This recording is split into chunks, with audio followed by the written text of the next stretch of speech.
Now good morning. Today's topic is the ventricular cavities of the brain. Now the ventricular cavities on which the cerebrum develops. So it is the cavity which comes in relation with the developmental point of view.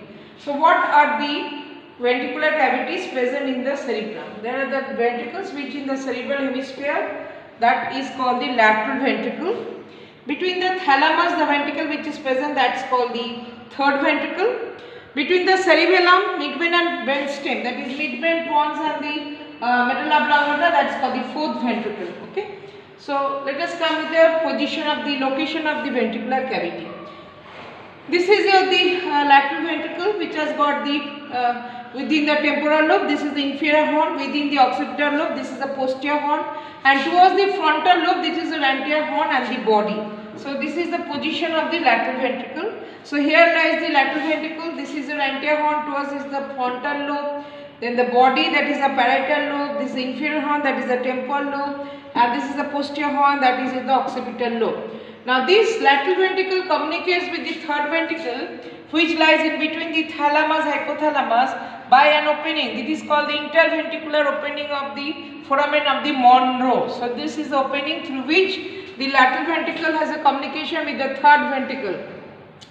Now third ventricle lies in the midline. So this is the third ventricle, which will be continuous with the aqueduct of Sylvius with the fourth ventricle. So this is the ventricular cavity position within the brain. Now if we take a cut section of the brain, the medial section, we can see the position of these ventricular cavities. Now this is a frontal pole, this is occipital pole, this is parietal, and then they cut in the temporal plane. Now what we will see respectively, this is the rostrum, this is the genu, this is the body of the corpus callosum, this is splenium. Okay. Now this is the medial surface, so there lies the thalamus, and within the thalamus this is the position of the lateral ventricle, this is anterior horn, this is body, this is posterior horn. Within the temporal pole, this is the inferior horn. Okay. So this is lateral ventricular cavity that comes in relation with the nucleus. This nucleus is the caudal nucleus belonging to the basal ganglia. This is the head of the caudal nucleus, body of the caudal nucleus, tail of the caudal nucleus, which is continuous with the amygdaloid body. Now this is the thalamus. So through over here, this is the interventricular foramen of the Monro, that is the communication between the body of the lateral ventricle and the third ventricle. Now third ventricle will be just opposite to the thalamus and the hypothalamus, which is continuous with the aqueduct of Sylvius. So this is called the aqueduct of Sylvius, which is continuous with the fourth ventricle.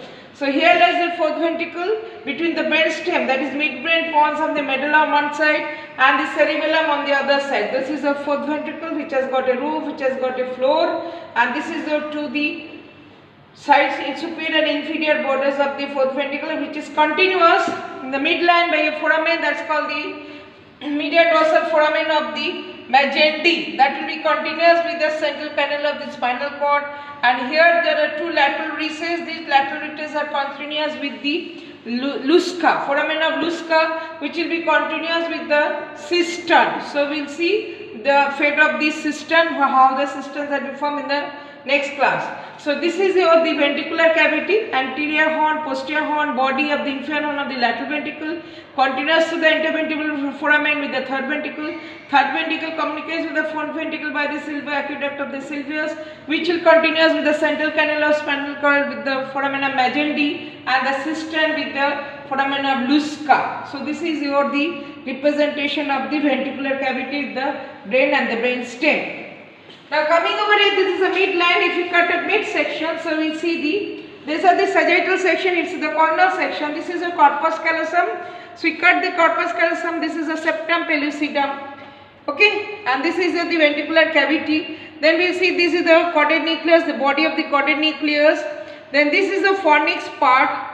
And this is a choroid plexus. This choroid plexus is very important for the ventricular cavity because it will secrete the choroid plexus, that is the tela choroidea, that will secrete the CSF fluid which will be running within this ventricular cavity. So within that there is a vein. This vein is called internal cerebral vein. So this is the choroid plexus, which is very important, and that is continuous with this. This is the third ventricle. So by the side of the thalamus, on two sides is the thalamus, and here lies the third ventricle. So this is a section through the coronal section, through the corpus callosum. So we can see the position of the ventricular cavity, lateral ventricular cavity, third ventricular cavity, the choroid plexus, which is very important for the secretory portion of the CSF fluid within the ventricular cavity, and this vein which lies on the two sides, these two veins are called the thalamostriad vein. And just below that, this is called the stria terminalis. We will see the boundaries in the inferior horn. Respect to the inferior horn, this will come. So this is the introduction to the ventricular cavity